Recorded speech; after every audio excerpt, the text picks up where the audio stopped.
What if Padme convinced Anakin to leave Mustafar with her? That's our story for today. Hope you guys enjoy, and let's get right into this one. Our story begins on Coruscant, as Obi Wan Kenobi is watching Padme's ship take off from the landing platform. He knows that she is going to find Anakin, but Obi Wan has made a different choice. He was going to fight Palpatine with Master Yoda, and he was putting faith in Padme, hero of the Republic, to talk some sense, any sense, into Anakin. Deep down, Obi-Wan knew that Anakin was gone. There was no coming back. The Sith may have replaced any goodness in his heart with pure evil, but Obi-Wan was never one to completely give up on hope. So he decided today to trust Padme. Maybe he was wrong. And he put his hood back up, moving through Coruscant to meet Yoda at the base of the Senate building. They had a Sith to defeat, together. Across the galaxy, Anakin Skywalker, now Darth Vader, stood on the command bridge of the Mustafar Control Center, gazing up through the stars at the galaxy he knew he would one day rule. He paid no attention to the litter of separatist corpses inside the building behind him, and instead, he focused on feeling his power. It was growing already, just as his master promised. All of the bodies that got in his way had to be taken care of for him to achieve this dark power, and Vader knew that in due time, he would learn the secrets of Plagueis, and his relationship with Palpatine would undergo a sudden transformation. Everything would work out once he and Padme were just allowed to rule the galaxy for themselves. And almost on cue, Anakin spotted Padme's silver Naboo ship begin its descent down to Mustafar landing platform. Back on Coruscant, Master Yoda and Master Kenobi snuck through the Senate halls together, making their way to confront Palpatine. Yoda was disappointed that Kenobi returned to him, but the Jedi Master told Yoda that he was placing trust in Padme to calm Anakin down before they confront him. Obi-Wan continued, expressing that he thinks it is the better play for both of them to take down Sidious and then take on Anakin. Yoda shook his head, saying Obi-Wan took a great risk by sending Senator Amidala to find Anakin alone, saying that Anakin is gone and he will be a genuine threat to her life. Obi-Wan remembered every time Anakin mentioned Padme through the years. It seemed to be the only time he was ever truly happy. So Obi-Wan told Yoda he knows he made the right choice as they entered the doorway to find Emperor Palpatine in his Senate chair.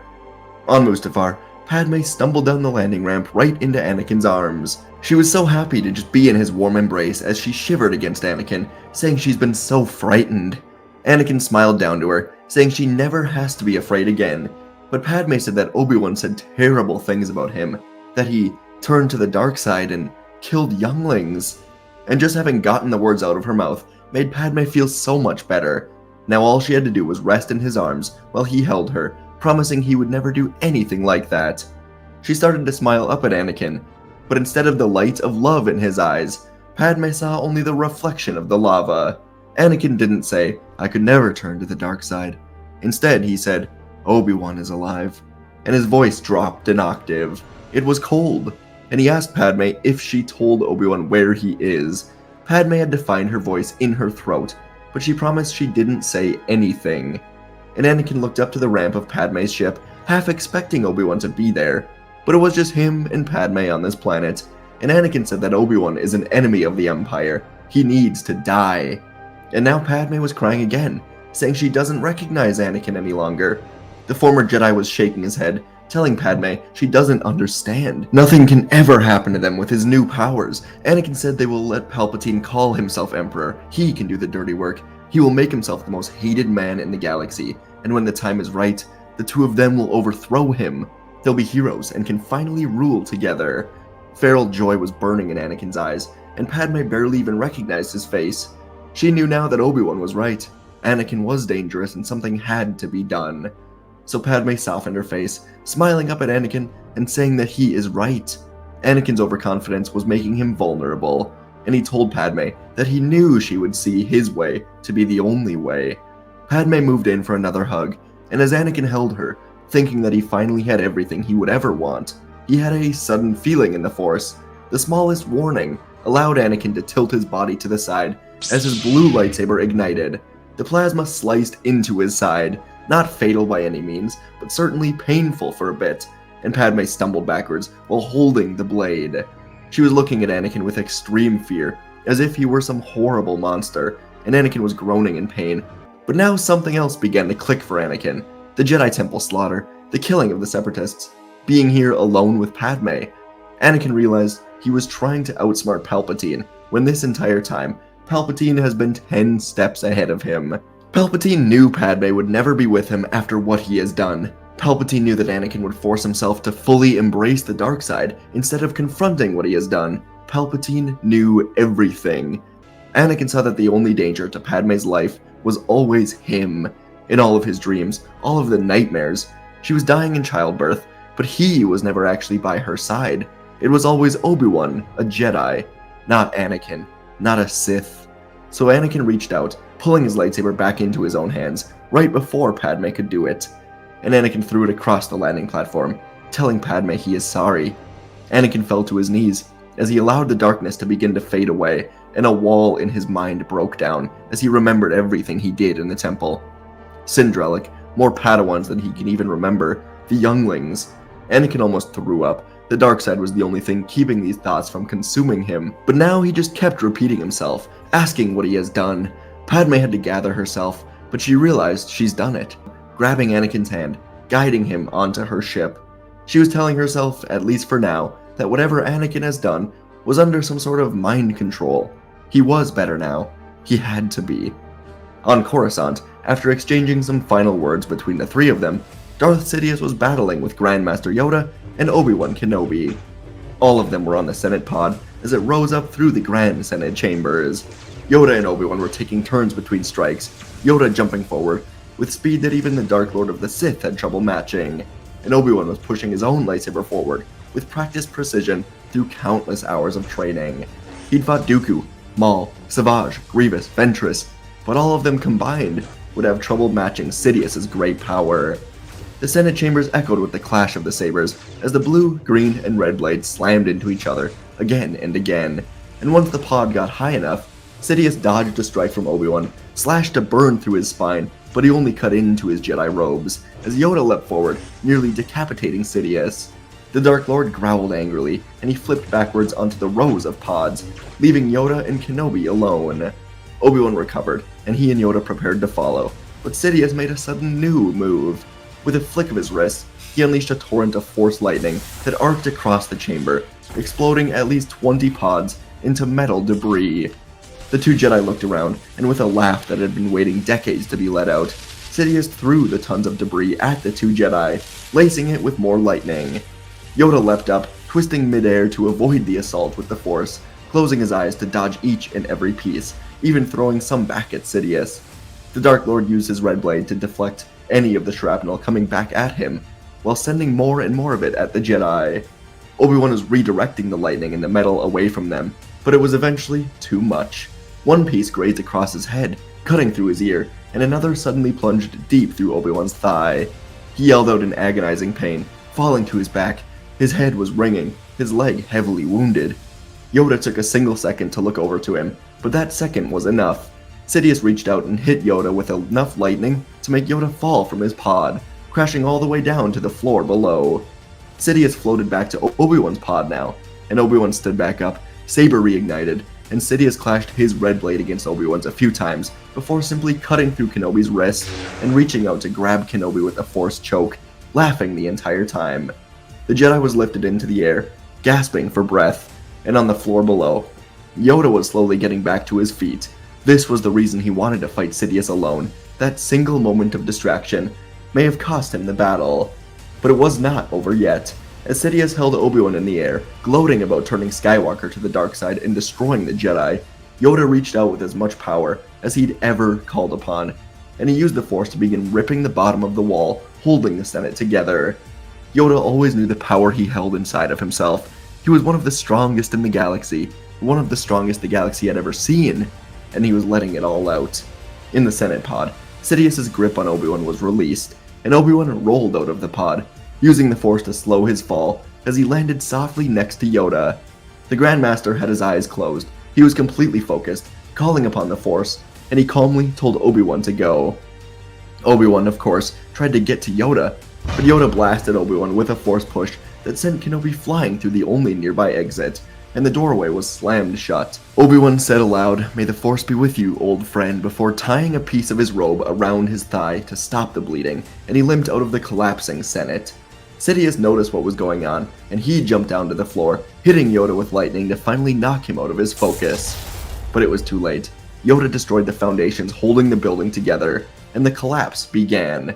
Sidious and Yoda had debris rained down on them as they died together, the strongest of the Jedi and the Sith, along with clone troopers, red guards, and even Mas Amedda was stuck inside.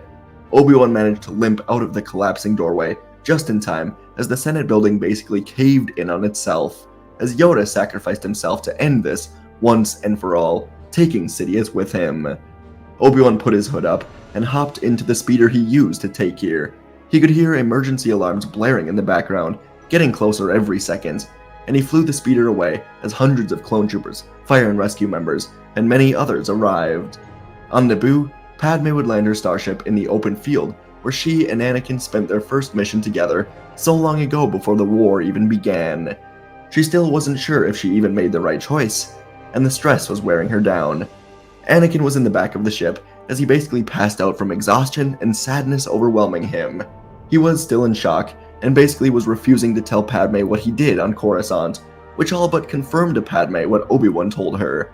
She knew deep down that Anakin committed the terrible atrocities, and she had to ask herself if she could ever forgive him. Would the galaxy ever forgive him? Should they? Would they be spending their lives on the run for the crimes that he committed? All of these questions were just adding more and more stress to Padme until she realized it was happening. She was about to give birth. Padme stumbled over to Anakin, telling him what was happening, and Anakin sprang awake, running to the ship controls and flying the ship into the city. Padme told Anakin to fly to the main city, and the best hospital on Naboo is right next to the landing port, and Anakin flew as fast as he could, knowing this was the moment he would see if his visions truly were going to come true. And on Coruscant, Obi-Wan was in a lot of pain meds, as he was in the back of a closed diner, getting his leg and his ear repaired. His old friend, Dexter Jettster, of course knew some old tricks about repairing a wound. Dex of course heard of the fall of the Jedi to the clones, raiding the Jedi Temple, and he blamed himself for a lot of it. If it weren't for him, Obi-Wan may have never found the clones. Of course he didn't know that Palpatine always planned to introduce the clones to the galaxy, but Dex was the one who guided Obi-Wan to Kamino. Obi-Wan yelled out in pain as Dex removed the shrapnel from his thigh, and Dex handed Obi-Wan a bottle to drink from, saying it will help with the pain. Obi-Wan mustered a small chuckle, and he did drink. Dex worked for around a few hours to sew Obi-Wan's wound up, and gave him some extra Bacta, and before long, Obi-Wan was moving around much better. His ear would never truly be repaired, and he couldn't really go to a regular doctor, as he was being hunted around the galaxy for being a Jedi. But Dex did as good of a job as he could. The two of them talked for a bit, and Obi-Wan assured Dex that none of it was his fault. And then, Obi-Wan left behind the credits that were in his speeder, before taking off to find Padme. Through all of this, he still had that loose end to close. On Naboo, Anakin was with Padme as she gave birth to twins on Naboo with the best doctors around.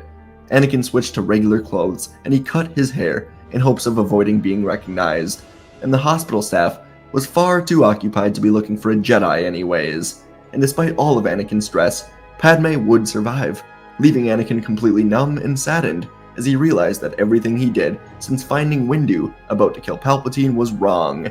He could have just let Mace kill the Sith, and all of this would have been avoided. He and Padme would be happy, as he would be a Jedi Council Master, and she would be on a short list to become Chancellor. Instead, the galaxy was being ruled by Emperor Palpatine, and their lives were going to be in constant danger. As Padme fell asleep, and the twins were taken in the back of the hospital for now, Anakin was left alone with his thoughts when a reflection caught his eye. A hooded man was standing outside of the window, beckoning to Anakin, and Anakin grabbed his lightsaber, making his way outside. Someone was either here to kill him or take his children, and he would not allow it. So Anakin ran out into the street, asking who was here, and slowly, Obi-Wan turned and removed his hood with one hand. The other was still missing, and he stared at Anakin with a sad, disappointed look. Anakin's voice was weak as he said Obi-Wan's name. He couldn't believe Obi-Wan was here, but Obi-Wan knew Anakin better than anyone. He knew where Anakin should be, and he asked if Padme was alright. Anakin said she was, and he has twins. Obi Wan wanted to be happy for Anakin, but how could he be? And Anakin knew Obi Wan was in pain, both physically and mentally. And Obi Wan told Anakin blankly that Palpatine is dead. He could feel that Padme saved Anakin from the dark side, and Anakin couldn't believe what he was hearing. But Obi Wan told Anakin what happened with him and Yoda, and how Yoda sacrificed himself to destroy Sidious. Anakin felt free for the first time in his life, but he knew deep down this couldn't last forever. The two of them walked along the Naboo River, citizens passing them by on their way to work or to the store, or just back to their families, none of them knowing that the two most impactful beings in the galaxy were standing right next to them. And Obi-Wan told Anakin that he has to leave. Anakin didn't respond as he looked into his own reflection in the water, and Obi-Wan spoke again, saying that he is going to be the most hunted man in the galaxy when the truth of Palpatine is revealed. If he doesn't want Padme and the twins to be in constant danger, then he must go. And Anakin knew he was right. When Padme would wake up, she would turn to find Anakin, but instead, she saw Obi-Wan sitting near her, and with a sad smile, Obi-Wan handed Padme a holodisc, saying Anakin would want her to see this. Obi-Wan stepped out of the room as Padme turned it on, and Obi-Wan could hear the faint sounds of a recorded hologram message from Anakin, telling Padme why he has to go away forever. Obi-Wan could hear Padme bursting into tears as the message went on, and it ended with Anakin saying that he left recordings of lessons in her ship. When Luke and Leia are old enough, he would like them to get to know their father with these recorded hologram messages. Anakin said he will always love her and the children, but he is left with no choice after what he has done. And Padme knew it was true. Anakin could never truly come back from what he did, but Padme still saved him from causing more danger to the galaxy. And Anakin also made Obi-Wan promise to watch over Padme and the children, make sure they are kept safe. And Obi-Wan would promise this to his old friend before saying goodbye. As the years would go by, the Republic would begin to rebuild and reform after learning the truth about Palpatine and Anakin from the Jedi, clones, and Senators Bail Organa and Padme Amidala. Padme would go on to live her life in a way that made her happy enough, constantly fighting to keep peace and turn the Republic into something for good. Mon Mothma was the new Chancellor, but Padme was extremely close with her, and the two of them would truly begin to fix the broken Republic. Luke and Leia would train as Jedi at the new Jedi Temple on Lothal, along with a young man named Ezra Bridger, and around 100 survivors of the Purge. Obi-Wan would train both of the twins, using his own lessons, along with the lessons that Anakin recorded for Ahsoka during the war. The twins grew to admire Anakin, Obi-Wan, and Ahsoka, being taught that Anakin died in the war for Padme and the Republic, and they would learn from him and Obi-Wan along with Ahsoka to become strong Jedi over the years, as the Order was beginning to be rebuilt as well. And out in the galaxy, somewhere, Anakin Skywalker was making peace with his new life of exile. Every single day, Obi-Wan and Padme would look up to the stars, wondering where Anakin was, hoping he was safe, knowing he was safe, wondering if someday they would see him again. And folks, that is our story for today. I really wanted to take this down a kind of challenging route where, yeah, Anakin is saved from the dark side by Padme on Mustafar, but I think it would be a lot less simple than just, Anakin's like, okay, I'm good now, and let's go kill Palpatine, and that's it. He killed children in the Jedi Temple, and there are definitely stories I've done where Anakin does get saved and then just kind of is back in the light, helps Obi-Wan and Yoda, but I wanted to take this down I don't want to say more nuanced, because that makes me sound like a weirdo, but more nuanced path, just with, kind of a sad story throughout. Anakin, Padme, and Obi-Wan ultimately win, but Anakin is out in the galaxy trying to find himself. Obi-Wan is training Anakin's children, living a fine, happy life, but, had Yoda basically sacrifice himself. I had fun showing off Yoda's power. I always do.